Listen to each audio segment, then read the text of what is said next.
அன்பே சிவம் மனமே குரு என்றுணர்த்திய குருவே போற்றி. எனக்குள் இறைவனை உணர வைத்த குருவே போற்றி. கோள்களின் தீய பலனே உலகத்தில் கிடையாது. கோள்களின் நல்ல பலன்தான் மனிதனுக்கு உண்டு. ஆனால் இவனுடைய செயல்கள் தீய செயல்களில் போயிட்டு இவன் தீய செயல்களையே நம்பி இவன் பாழடைகிறானே தவிர தலைவிதின்றது என்னன்னு முதல்ல தெரிஞ்சுக்கணும்.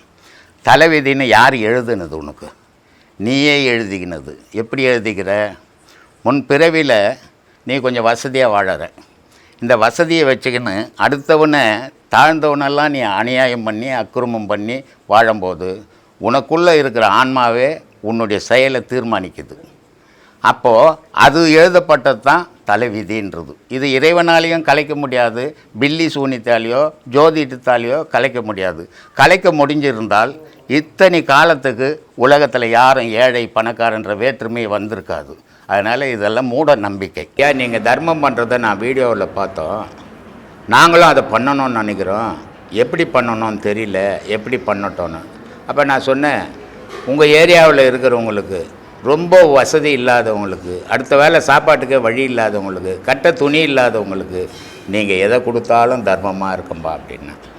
அப்போ அதுக்கு அவர் சொன்னார், அந்த மாதிரியான ஜனங்கள் இங்கே இல்லை சாமி, திருவனந்தபுரத்தில் ரொம்ப அவ்வளோ ஏழ்மையெல்லாம் யாரும் இல்லை, ஆனால் தர்மம் பண்ணணும்னு மனசு கேட்குது அப்படின்னு. அப்போ நான் சொன்னேன், அங்கே அனாதை ஆசிரமம் இருக்கும், அதனுடைய நிறுவனர் இருப்பார், அவர்கிட்ட போங்க, எத்தனை குழந்தைங்க இருக்குது, எத்தனை ஆளுங்க இருக்கிறாங்க அப்படின்னு கேட்டுங்க. 100 பேர் இருக்கிறாங்க, அந்த 100 பேருக்கு அன்னதானம் பண்ணுங்க, அது ஒரு தர்மமாகும். ஏன்னா எந்த இடத்துலையும் ஒரு ஏழ்மையில் இருக்கிறவங்க இருந்துக்கினே இருப்பான், எந்த நாடாக இருந்தாலும் கூட. அப்போது உங்களுக்கு நான் குறிப்பிட்ட ஆளுக்கிட்ட கொடுத்து தான் பண்ணணும்னு கிடையாது. நீங்கள் உங்களால் முடிஞ்சது அந்த மாதிரி இல்லாதப்பட்டவங்களுக்கு கொடுக்கும்போது அது தர்மமாக இருக்கும். ஏன்னா அவன் வாங்கின உடனே அவன் நினைக்கிற நினைப்பு, முதல்ல உண்மையாக இல்லாதவன் நினைக்கிற நினைப்பு, நீங்கள் கடவுள். அவன் சொல்கிற வார்த்தை அதுதான்.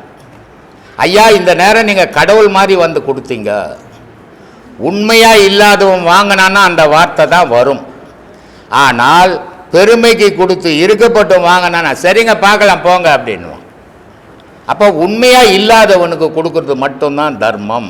இருக்கிறவனுக்கு கொடுக்கறது உறவு, உதவி. உதவி வேறு, தர்மம் வேறு. உதவின்றது இன்றைக்கி நீ பண்ணு, நாளைக்கு நான் பண்ணு, அதான் உதவி. தர்மம்ன்றது அதை நினச்சே பார்க்க கூடாதது தர்மம். அப்படிப்பட்டவங்களுக்கு பண்ணிங்கன்னா அது முழுமையான தர்மமாக இருக்கும்.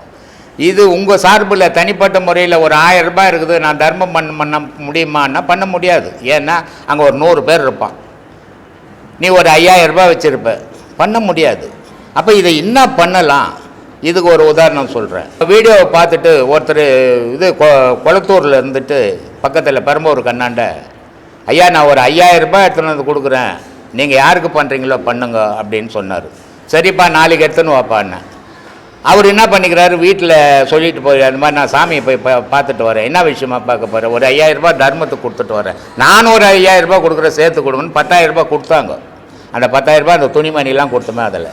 அது மாதிரி ஒரு தனி மனிதன் செய்ய முடியலன்னா ஒரு ஸ்தாபனத்துக்கிட்ட கொடு, அவங்க கூட்டாக சேர்த்துக்குன்னு செய்வாங்க. நீ கொடுத்தா 5000 சேர்ப்பாங்க, இன்னும் 5 பேர் கொடுத்ததுக்கு போட்டு ஒரு உதவி செய்வாங்க. அது மாதிரி செய்யலாம், ஒன்றும் தவறு இல்லை.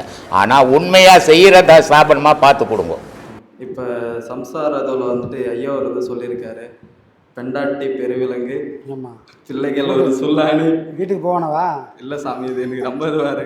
பெண்டாட்டி பெருவிலங்கு, பிள்ளைகள் ஒரு சொல்லானி, இவையெல்லாம் நீக்கி நான் எக்காலம் சுகம் பெறுவேன் அப்படின்னு ஐயா சொல்லியிருக்காரு சாமி.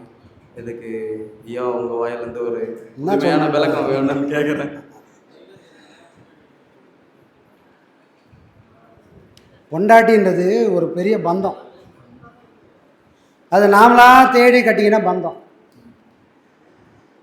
விதி வழியே வந்தது புள்ள, அது விதி. எந்த புள்ள வரும் தெரியாது, எந்த பொண்ணு வந்து பிறகும் தெரியாது. அது விதி விதித்த வழியில் அது வந்து பிறந்துடும். ஆனால் பொண்டாட்டிக்கிட்ட நான் முக்கால்வாசி மதி இருக்கணும், கால்வாசி விதி இருக்கணும். ஆனால் நம்மளோட போதாத காலம் கால்வாசி மதியம் முக்கால்வாசி விதியும் போனதுனால எல்லாருக்கும் நாம் நினைக்கிற மாதிரி அமையாது. ஏன்னா ஒரு பயம் வரும், நம்ம வீட்டுக்காரு எதை செஞ்சாலும் அது கரெக்டு தான் அப்படின்னு எந்த மனைவியும் நினைப்பாங்களா? நினைக்க மாட்டாங்க. நீ ஊருக்கே அரசனானாலும் வீட்டில் அதுதான். நீ 1000 கதையை வெளியே சொல்லலாம், வீட்டில் உன் கதை எடுபடாது. காரணம் என்ன? எல்லாரும் நம்மளை புரிஞ்சுப்பாங்களான்னா புரிஞ்சிக்க முடியாது. அதுக்கு ஒரு குடுப்பனை வேணும். புரியுதா? அதனால் இந்த விதி மதி இந்த ரெண்டுக்குள்ளே வர வேண்டியது தான் மனைவி மக்கள் என்ற அந்த பந்தம். இது எல்லாருக்கும் 100% அப்படியே சுத்தமாக அமையாது, சுத்தமாக அமையாது. ஆனால் நீ போகிற வழி சரியாக இருந்தால் நாளைக்கு அவங்க எப்படி இருந்தாலும், எவ்வளோ கோணல் மாணலாக இருந்தாலும் கூட நீ போகிற வழி கரெக்டாக போய்கினே இருந்தனா நாளைக்கு அவங்களும் வளைஞ்சி கொடுத்து உன் வழிக்கு அவங்களும் வருவாங்க. புரியுதுங்களா? என்ன இப்படி ஆகிப்போச்சே அப்படி ஆகிப்போச்சேன்னு கலங்கவே வேண்டாம். நீ எடுத்து வைக்கக்கூடிய ஒரு அடியும் பார்த்து பார்த்து எடுத்து வை, உறுதியாக எடுத்து வை. அப்போ அவங்க தூரமாக வந்து பார்ப்பாங்க. இதுக்கெல்லாம் காரணம் என்ன? பெரும்பாலும் ஒரு குடிகாரனாக இருந்தால் கூட ஒரு பொண்டாட்டி வாழ்வாங்க, பெருசாக குடிக்காதவங்க கூட சொல்ல மாட்டாங்க.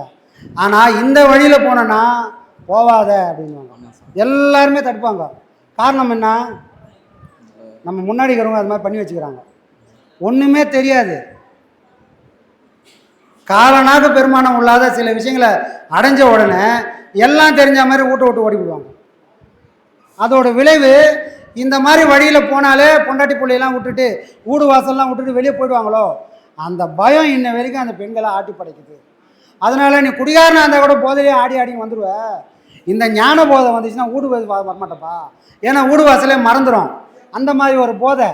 அதனால் இந்த பாதைக்கு நீ போவாதன்னு முதல்ல தடுப்பாங்க. ஆனால் நீ உறுதியாக இருக்கணும், நீ எடுத்து சொல்லணும். இது ஓடி போகிற வித்தை இல்லை, ஓடி போய் எங்கேயும் கற்றுக்கவும் முடியாது. தான் மனசையே காடாக வச்சுக்க ஒருத்தனால எந்த காட்டிலையும் வாழவே முடியாது. தான் மனசை காடாக இருந்த மனசை சுத்தம் பண்ணி சீர் பண்ணி வச்சுட்டானா அவங்க எந்த காட்டுக்கு போனாலும் அவங்க அவங்களாவே இருப்பாங்க. காட்டுக்கு போய் பொண்டாட்டி புள்ளியை நினைக்கிறவனுங்கிறான், வீட்டோட உக்காஞ்சிக்கின்னு பொண்டாட்டி புள்ளியை மறந்தவங்களாங்கிறாங்க. உனக்கு எது வேணும்? காட்டுக்கு போய் பொண்டாட்டி நினைச்சுன்னு உக்காந்துக்கணும் வேணுமா, இல்லை வீட்டில் இருந்தால் கூட யாரோட நினைவு இல்லாமல் இறை நினைவோடு இருக்கிறது வேணுமா? வீட்டில் இருக்கிறது. அப்போ நீ அதை பண்ண அந்த வைப்ரேஷன் ஆனது உன்னை சுற்றி இருக்கிற எல்லாரையுமே தன்னால் மாற்றும். என் வீட்டுக்காரரு என்னை விட்டு ஓடி போகிறதுக்காக இல்லை, அவர் நல்ல வழியில் போகிறாரு. அவர் போகிறதுக்கு என்னால் முடிஞ்ச எல்லா உதவியும் செய்வேன்னு எல்லா தாய்மார்களும் கூட இருந்து அனுசரித்து வருவாங்க. சரியா? இப்போ பொண்டாட்டி பெருவிலங்கு, பிள்ளைகள் ஒரு சுல்லானி. இப்போ இது யார் சொன்னது? யாரோ ஒரு ஆண் சித்தர் சொல்லிட்டாரு. இப்போ எவ்வளோ பேர் பாடம் வாங்கிக்கிறாங்க, இவங்க நிலைமை என்ன சொல்கிறது?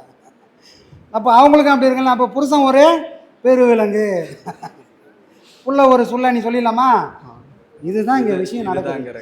எல்லாருமே ஒருத்தரை அடக்கி ஆளுன்னு நினைக்கிறோம், இவங்க நம்மளை விட்டு போயிடக்கூடாதுன்னு நினைக்கிறோம். ஆனால் இங்கே யாருமே ஒன்றா வரல. அவங்க ஒரு மண்ணில் விளைஞ்சாங்க, இவங்க ஒரு மண்ணில் விளைஞ்சாங்க. அந்த மண்ணுக்கு ஏற்ற குணம் தான் இந்த மரமாக வந்து நிற்குது. இப்போ வேறு மண்ணில் வளர்ந்து நின்னாலும் இது ரெண்டும் ஒரு இடத்துல கட்டாயத்தில் வாழ்ந்துக்கிறாங்க ஒன்றா. அப்போ அங்கே அனுசரித்து வாழணும். எல்லாரும் வந்தோம் ஊருக்காக எல்லாம் சேர்ந்து வாழறோம். ஆனால் எல்லாருக்கும் தனிப்பட்ட வாழ்க்கைன்னு இருக்குது, தனிப்பட்ட பிறவின்னு ஒன்று இருக்குது. அவங்க பிறவியை முடிக்கணும்னா அவங்க பட்ட தான் பாடுபட்டாகணும். ஏன்னா அவங்க கர்மாவை அவங்க தான் தீர்க்கணும். அப்படின்னா புருஷன் வந்து தீர்ப்பாருன்னா தீர்க்க முடியாது. புருஷனோட கடமையை பொண்டாட்டியும் தீர்க்க முடியாது, பொண்டாட்டியோட கர்மாவை புருஷனும் தீர்க்க முடியாது. அப்போ அவங்க தான் தீர்க்கணுன்ற உண்மையை எல்லா ஆண்மகனும் எல்லா தாய்மார்களும் புரிஞ்சாங்கன்னா யாரும் இழுக்க மாட்டாங்க, எல்லாரும் ஒத்துழைச்சி போவாங்க. அப்போது ஒரு குடும்பமானது சீராயிடுச்சின்னு சொன்னால் அந்த சுற்றி இருக்கிற சமுதாயமே சீராகும். ஒரு சமுதாயம் சீராயிடுச்சின்னு சொன்னால் அந்த ஊரே சீராகும். ஒரு ஊரே சீராயிடுச்சின்னு சொன்னால் ஒரு நாடே சுபிட்சமாக இருக்கும். அப்போ எங்கேருந்து ஸ்டார்ட் பண்ணோம்? முதல்ல நம்ம வீட்டிலேருந்து தான் ஸ்டார்ட் பண்ணணும். புரியுதுங்களா? அதனால் இந்த மாதிரி பொண்டாட்டி பெருவிலங்கு பிள்ளை ஒரு சூழ்நிலையெல்லாம் போகாத. சரிங்க சார், உடம்பு புண்ணா போடும் அப்புறம்.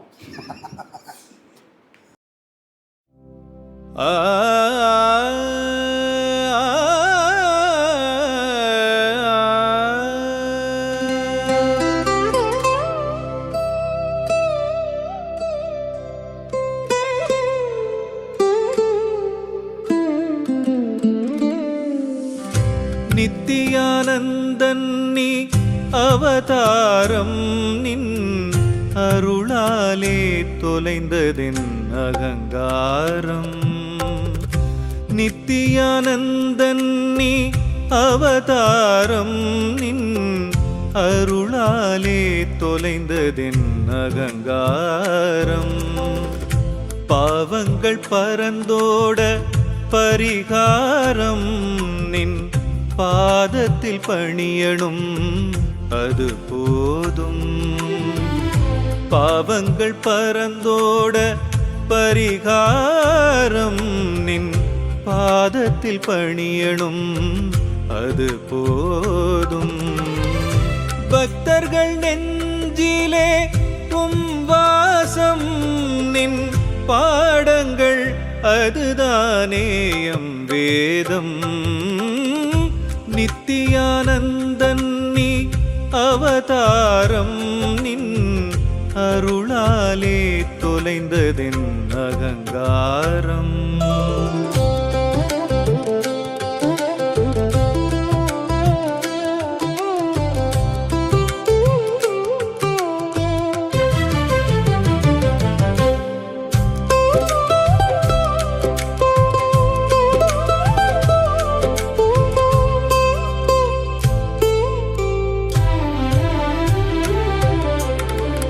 வெயில் தனில் இளைப்பார மரம் வேண்டும் எம் வேதனை தீர உன் நிழல் வேண்டும். மழை வர காத்திட குடை வேண்டும் எம் மனக்குறை தீர உன் அருள் வேண்டும்.